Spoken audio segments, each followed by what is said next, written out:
Nós vamos abrir, irmãos, a palavra de Deus na carta aos Hebreus, capítulo 9, versos 27 e 28. Hoje à noite eu gostaria de falar a respeito talvez da característica principal que identifica o Evangelho como a verdade de Deus em comparação com outras vozes que soam no mundo religioso pretendendo vir da parte de Deus. Hebreus capítulo 9, de 27 a 28. E assim como aos homens está ordenado morrerem uma só vez, vindo depois disso o juízo, assim também Cristo, tendo se oferecido uma vez para sempre para tirar os pecados de muitos, aparecerá segunda vez sem pecado aos que o aguardam para a salvação. Aqui nesses dois versículos nós temos 4 verdades fundamentais e que se constituem no alicerce do cristianismo. Primeiro, que todo mundo vai morrer e só vai morrer uma vez. Você não vai morrer 2, você vai morrer uma. Segundo, que depois da morte você vai ser confrontado com o juízo. Você vai prestar conta da sua vida diante de Deus logo depois da morte. Terceiro, está no verso 28, da mesma forma que nós morremos uma vez e depois disso vem o juízo. Terceiro, Cristo morreu uma única vez para tirar os pecados de muitos. E quarta verdade, Ele aparecerá uma segunda vez, não para salvar, mas para aqueles que o aguardam para a salvação. Essas 4 verdades podem ser tomadas como sendo o fundamento ou pilar da fé evangélica, e essas verdades nos ajudam a fazer a distinção entre aquilo que é o verdadeiro evangelho, a verdadeira religião, e aquilo que se passa por isso no mundo de hoje. O autor dessa carta tinha como objetivo instruir os cristãos judeus. A carta é chamada aos Hebreus porque esse é outro nome para aqueles que são judeus.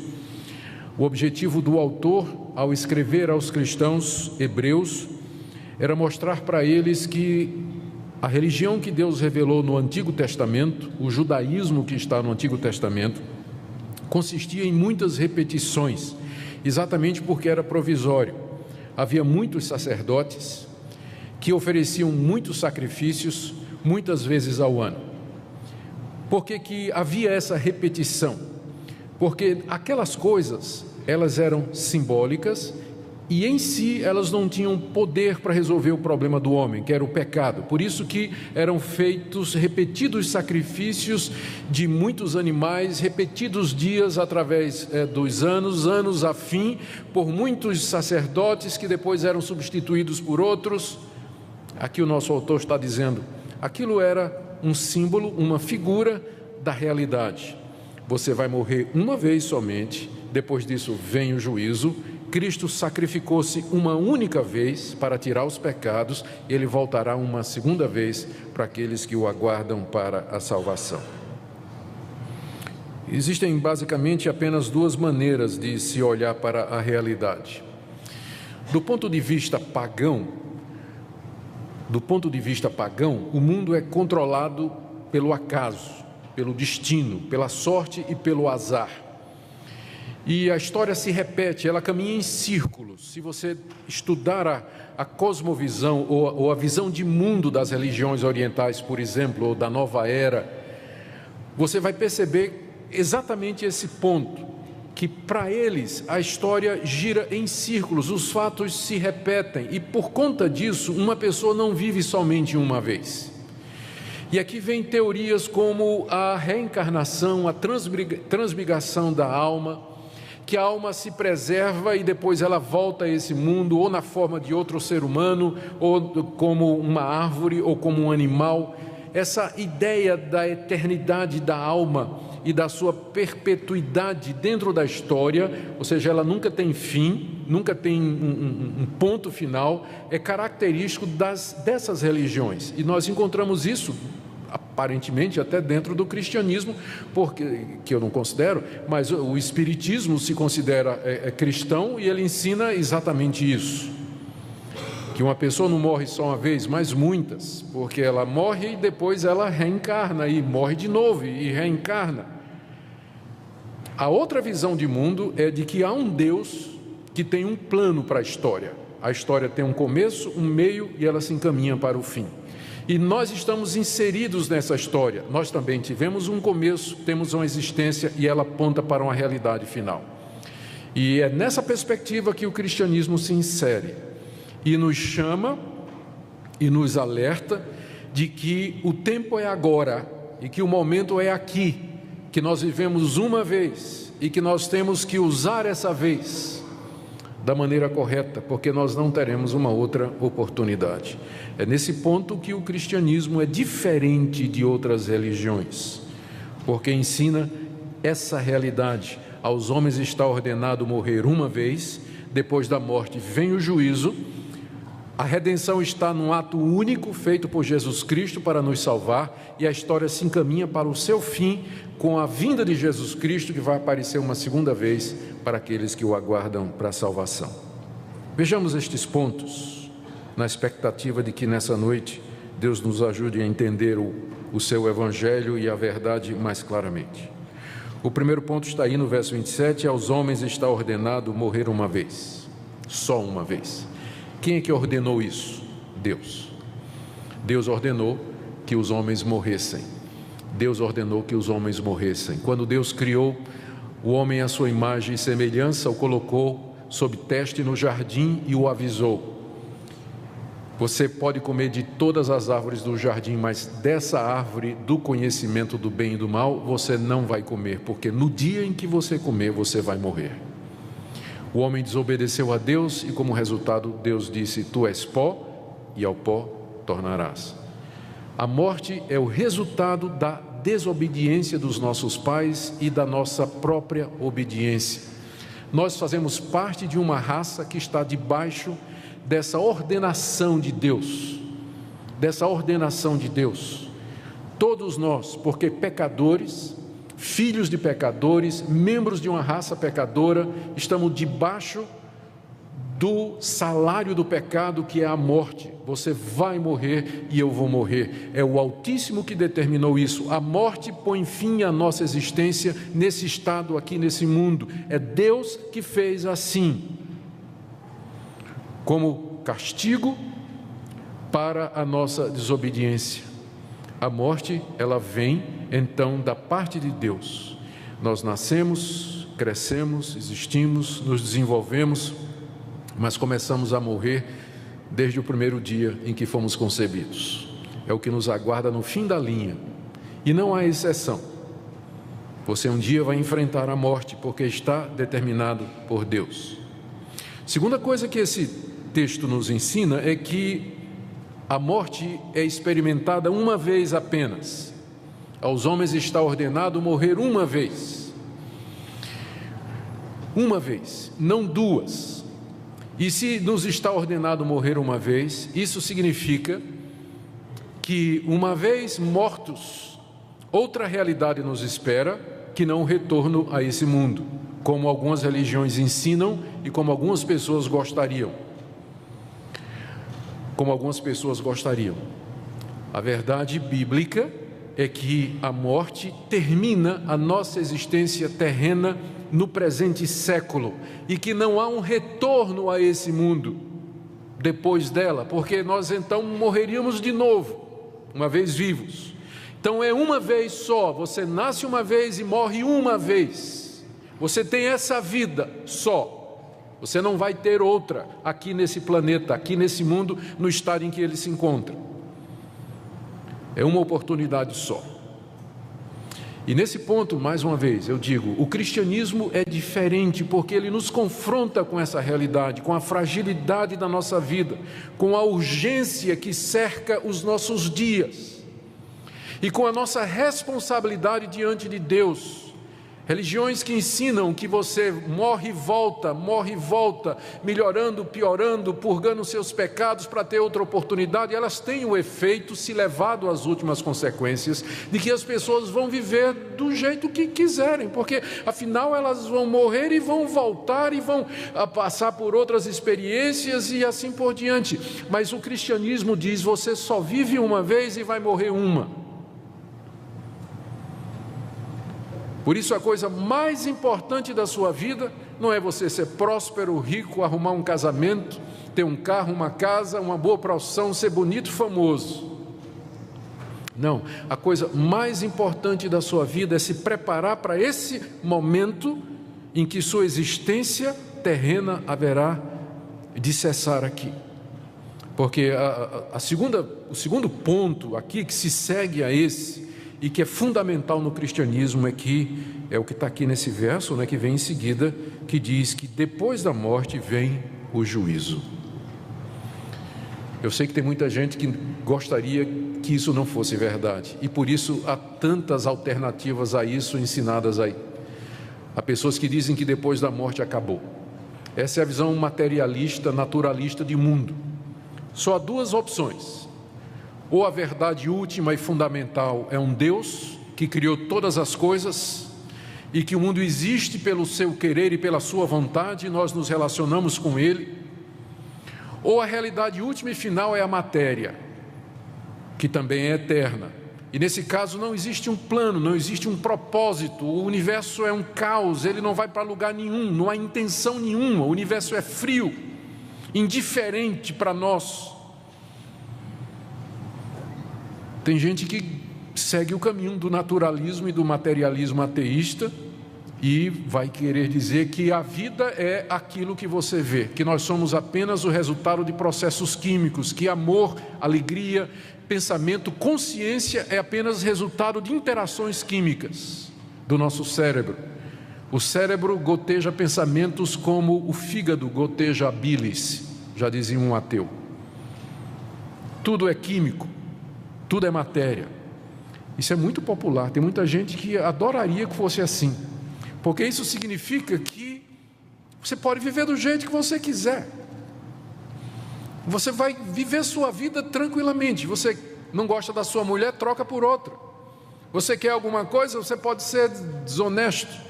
Você pode usar dos recursos que quiser para obter o que quiser, porque se não há um Deus, se não há uma realidade final, se não há um juízo, eu não tenho a quem prestar contas, e só tem uma razão de você existir, que é o hedonismo, a busca do prazer, que é o que caracteriza a nossa sociedade hoje. Qual é a razão das pessoas viverem? A busca do prazer. Querem se satisfazer, querem se realizar. Mas se você sabe que depois da morte vem o juízo, isso vai fazer diferença. Eu sei que também tem gente que diz: não estou dizendo que depois da morte acabou, mas a gente entra assim num sono, não é? A gente vai dormir até o final dos tempos. Eu não vejo a Bíblia ensinando isso, embora a Bíblia se refira à morte como às vezes o sono, mas é simplesmente por causa da semelhança que há entre uma pessoa morta e uma pessoa que está dormindo. E também porque para o crente a morte na verdade é um sono, porque não é o fim, ele vai acordar na glória. Mas a realidade bíblica é que depois da morte cada um de nós vai enfrentar o juízo. O juízo vai ser executado por Deus. O que a Bíblia nos ensina é que quando uma pessoa morre, o seu corpo vai para a sepultura e a sua alma chega na presença do Criador.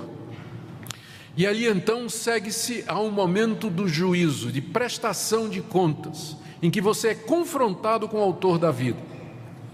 E há apenas dois resultados desse confronto: ou você é perdoado por Deus, justificado por Deus, reconhecido por Deus e recebe dele a vida eterna e já entra na presença de Deus, no gozo e na alegria de Deus, que na Bíblia é chamado como paraíso ou céu. Ou então você será reprovado por ele, condenado por ele, pelos seus pecados, pelos seus atos de impureza, cometidos por pensamentos, palavras e obras, dos quais Deus tem pleno conhecimento de todos eles, e que serão trazidos diante de você, expostos como razão da sua condenação. E a partir da sua condenação, julgado, condenado, você já entra depois da morte no sofrimento eterno. Você já entra no sofrimento. Então é o juízo do qual se segue dois resultados: ou a vida eterna ou o sofrimento eterno. Aos homens está ordenado morrer uma vez, e depois disso vem o juízo. Seremos todos julgados por Deus depois da morte, com dois resultados possíveis apenas. Veja como isso exclui purgatório. A Bíblia não tem lugar para purgatório. A ideia de que depois da morte, se você cometeu alguns pecados que são mais leves do que outros, você vai sofrer nesse lugar para purgar os seus pecados, para depois entrar para o céu. Não tem chance nenhuma depois da morte. Purgatório não é ensinado na Bíblia. Também a Bíblia não ensina que você vai ficar vagando, que sua alma vai ficar vagando, que você vai ficar vendo seus familiares, você vai poder de alguma forma se comunicar com ele através de médiuns, como diz o Espiritismo. Coisa nenhuma. Depois da morte você vai dar de cara com o Criador de todas as coisas, com o Altíssimo, Todo-Poderoso, diante de quem sua vida será exposta e a quem você há de prestar contas. E quem poderá escapar? Quem poderá escapar ao juízo de Deus? Um Deus que conhece o que eu penso, sabe o que eu falo e vê o que eu faço. Um Deus que me conhece no recôndito da minha casa, conhece os meus pensamentos mais secretos, as intenções e motivações do meu coração. Quem pode ficar em pé diante desse Deus? E é aqui que entra a terceira verdade e que torna o cristianismo tão distinto das outras religiões. Diz aqui o verso 28: assim também, da mesma forma que aos homens está ordenado morrer uma vez e depois disso segue-se o juízo, assim também Cristo, Jesus Cristo, tendo-se oferecido uma vez para sempre para tirar os pecados de muitos. Vamos parar aqui. Essa é a terceira verdade e que vem na sequência das outras duas. Depois da morte, nós morremos uma vez e depois da morte vem o juízo. Quem é que pode escapar do juízo de Deus? Ninguém. Nem vocês, nem eu. Não há ninguém aqui, nunca houve e não haverá, que cumpra a lei de Deus, a vontade de Deus, as determinações de Deus, de maneira tão absoluta e perfeita que Deus o aceite como justo com base nesse cumprimento. Todos nós quebramos a lei de Deus, todos os 10 mandamentos, do primeiro ao último, por pensamentos, palavras e por obras. Nossa vida toda, toda a vida. Não há um justo, um sequer. Não há quem entenda, não há quem busque a Deus, pois todos pecaram e carecem da glória de Deus. Como enfrentar o juízo de Deus? A resposta é essa: que esse Deus, que é juiz de todos os homens, na sua misericórdia, Ele enviou seu Filho Jesus Cristo, de acordo com o verso 28, que se ofereceu uma vez para sempre para tirar os pecados de muitos. Aqui você tem a diferença fundamental do cristianismo para as outras religiões. Nas outras religiões, o homem é o salvador de si mesmo. Pode pegar todas elas, pode comparar todas elas, religiões orientais, o hinduísmo, o islamismo, o budismo, todas elas vão lhe dizer a mesma coisa. As seitas cristãs vão todas elas dizer a mesma coisa: o homem é o salvador de si mesmo. Ou então, numa versão mais moderada, o homem coopera com Deus na sua própria salvação. Deus dá um passo e o homem tem que dar o outro. E cita até um versículo que diz: está escrito, faz por ti que eu te ajudarei. Eu não me lembro de ter lido isso na minha Bíblia, né? O bom filho Deus ajuda. Eu vi isso na traseira do caminhão, nunca vi na Bíblia não. Mas é essa a diferença. O homem é o seu salvador. Se ele seguir preceitos religiosos prescritos pelos gurus e sacerdotes dessas religiões, se ele se esforçar ao máximo para praticar a justiça, a verdade e o bem para com o próximo, se ele fugir de tudo aquilo que desagrada a divindade e conseguir se manter nessa posição, ao morrer, Deus vai pesar na balança as boas obras que ele fez contra as obras erradas, e se por acaso as obras boas que ele fez forem mais pesadas do que as obras más, então ele entrará no paraíso. De maneiras diferentes, é isso que essas religiões ensinam, que a salvação é alguma coisa de baixo para cima, é o homem que tem que agradar a Deus e fazer alguma coisa para merecer ser recebido por Deus. O cristianismo é completamente diferente. Ele já começa dizendo assim: você pode tentar, mas você não vai conseguir. Você está ordenado a morrer uma vez por causa dos seus pecados, e depois disso você vai ser julgado. Não há um justo nenhum sequer. O cristianismo, como exposto na Bíblia, ele não nos passa uma falsa impressão a respeito de nós mesmos. Deus não tem o menor interesse em nos agradar, dizendo assim: vocês são todos bonzinhos. Deus olha para nós e nos vê pecadores da cabeça aos pés, cobertos de chagas, imundos, trapos de imundícia. Acabamos de ler na nossa liturgia, no profeta Isaías, as nossas obras, as melhores delas, são como trapos da imundícia. A expressão trapo de imundícia é uma tradução, é um eufemismo, é uma tradução que visa não chocar, mas eram os panos que eram usados pela mulher quando estava menstruada. Trapos de imundícia. É isso que são as nossas boas obras diante de Deus, diz o profeta. Por isso, no cristianismo, o movimento é diferente. Não é o homem subindo para Deus, mas é Deus vindo ao encontro do homem. Por isso o profeta pergunta: quem é Deus semelhante a ti? Quem é Deus semelhante a esse Deus que vem ao encontro de pecadores como nós? E ele veio na pessoa de Cristo. Foi por esse motivo que Jesus Cristo encarnou, nasceu, viveu. Foi por esse motivo que ele se deixou levar à cruz pela traição de Judas e sob o poder de Pôncio Pilatos. Porque, na verdade, aquilo que para os homens parecia a execução de um criminoso comum, era, na verdade, o ato redentor de Deus. Era Deus salvando pecadores. Era o Filho de Deus se oferecendo, como diz o texto, para tirar os pecados de muitos. De que maneira isso aconteceu?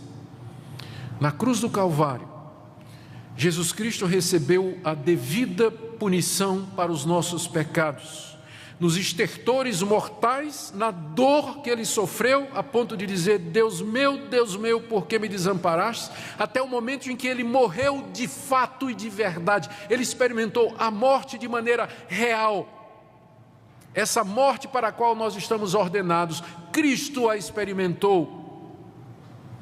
E ao fazer isso, ao tomar o nosso lugar na morte, Ele é o nosso Redentor.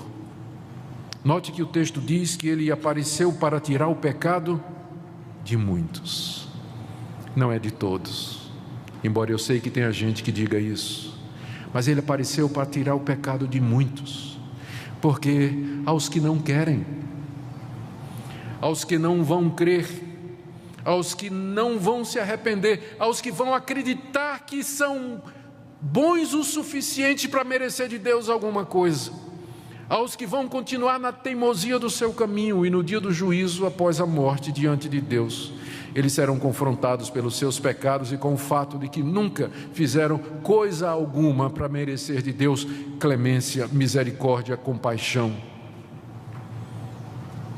E o que lhes espera é o sofrimento eterno, sem fim. Eras e eras de sofrimento, de dor, de trevas. A Bíblia descreve como sendo um lugar onde há choro e ranger de dentes, onde o verme nunca morre e o fogo nunca se apaga. Por isso que o cristianismo é tão urgente. Você morre uma vez só e você não sabe quando isso vai acontecer. Por isso o dia é agora, o momento é hoje. Porque você não vai viver outra vez, você não vai ter outra chance. A coisa mais importante da sua vida é você resolver o problema do pecado diante de Deus. Cristo apareceu uma única vez. Deus já realizou o ato fundamental da redenção, já foi feito há 2000 anos atrás, quando Ele morreu na cruz pelos nossos pecados. A quarta verdade aqui é que Ele aparecerá uma segunda vez, porque Ele não ficou morto. Ao terceiro dia, Jesus Cristo saiu da sepultura, testemunhado por pessoas que nos deram esses registros, que têm 2000 anos, 5000 cópias, por homens que morreram por dizer isso, que Ele não ficou preso à morte, mas Ele venceu a morte ao terceiro dia. Pessoas que andaram com Ele depois de 3 dias, que conversaram com Ele, que o tocaram, que conversaram com Ele, o ouviram, comeram com Ele, e que morreram por afirmar isso. Eles disseram: Jesus ressuscitou dos mortos e subiu aos céus, onde está agora, aguardando o momento de retornar. E Ele virá uma segunda vez. Ele apareceu uma primeira vez, que foi a encarnação para tirar os nossos pecados, e aparecerá uma segunda vez, não mais para tirar pecados, porque isso Ele já fez, mas para aqueles que o aguardam para a salvação. Isso resume a vida do cristão, aquele que crê em Jesus Cristo, aquele que está arrependido dos seus pecados, aquele que sabe que é um pecador miserável, que nada tem em si que possa merecer o favor de Deus, e que joga a sua alma, o seu futuro nas mãos de Deus, na mediação de Jesus Cristo. Esse está aguardando a salvação, da qual ele já tem certeza e espera apenas a consumação.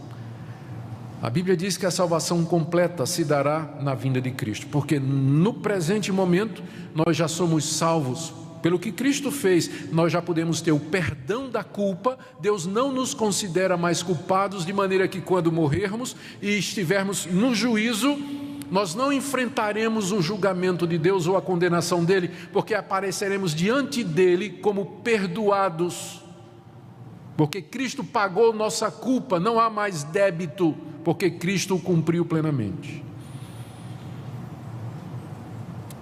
Mas Cristo apareceu para tirar não somente a culpa do pecado, mas também nos livrar do poder do pecado.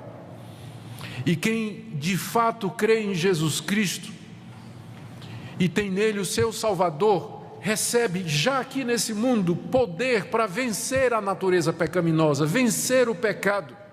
Por isso, uma das formas de nós sabermos quem foi alcançado pelo perdão de Deus, esses muitos que estão aqui, lembra que não é todos, esses muitos para quem Cristo se manifestou para tirar os pecados, como é que eu sei que eu sou um destes muitos? A resposta é: Cristo está tirando o poder do pecado da sua vida. Ou você continua vivendo no pecado como sempre viveu? Mas eu sei que Cristo morreu por mim e que perdoou os meus pecados, porque eu vejo no dia a dia que eu odeio o pecado, eu não quero pecar, eu quero viver para Deus, e que quando eu peco é uma tragédia. Eu peço a Deus que me perdoe, que me levante, porque eu quero continuar e aprender a viver de maneira santa. Se é essa a sua experiência, você está entre os muitos. Agora, se você frequenta uma igreja, diz que é cristão, mas a obra de Cristo não tem nenhum efeito prático na sua vida, você continua nos velhos pecados de sempre, não há mudança, continua com ódio no coração, ressentimento, não consegue falar com aquela pessoa, continua sendo desonesto, vendo pornografia, impuro, traindo a sua mulher, qual a esperança que você tem, qual a evidência que você tem de que você está entre esses muitos de quem Cristo tirou os pecados? Você não tem evidência nenhuma. O que existe é muita gente que pensa que é crente, que pensa que está salvo. Mas lembra que a salvação consiste nisso, que Cristo apareceu para tirar o pecado, e não somente a culpa, mas o poder do pecado em nossa vida. E finalmente, quando Ele vier em glória, Ele vai tirar a presença do pecado do nosso coração, vai transformar o nosso corpo de sofrimento no corpo glorioso igual ao dele, pela ressurreição dos mortos ou pela transfiguração, pela transformação, quando ele vier, dos que estiverem vivos. e aí a salvação estará completa. Como está você nessa noite? O que é que você pensa de tudo isso? Será que nessa noite você poderia dizer: de fato eu creio que sou um pecador, eu sei que eu vou morrer uma vez, eu sei que vou me encontrar com Deus depois da morte, mas eu sei também que Cristo morreu por mim, que Ele apareceu para tirar os meus pecados, e eu vivo aguardando o seu retorno para a plena salvação. Você pode dizer isso nessa noite? Se você pode dizer isso nessa noite, eu bendigo a Deus pela sua vida, dou graças a Deus por você, dou graças a Deus pela misericórdia de Deus em salvar pecadores como eu e como você.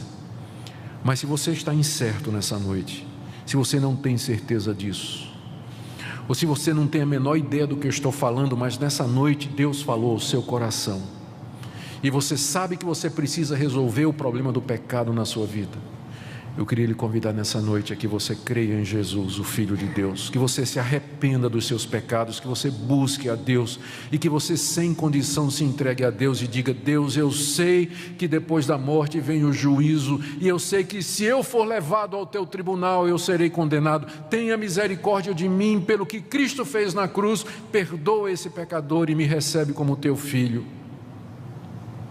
Você não quer fazer isso hoje? Eu queria convidar vocês todos a se colocarem em pé, e nós vamos orar nesse instante.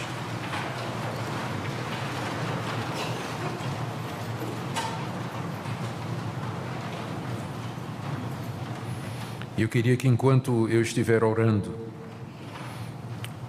você coloque sua vida nas mãos de Deus, como pecador, reconhecendo que não tem mérito nenhum, que já ofendeu demais a Deus com seus pecados, mas sabendo que esse é um Deus gracioso e bom, que em Cristo Jesus oferece perdão.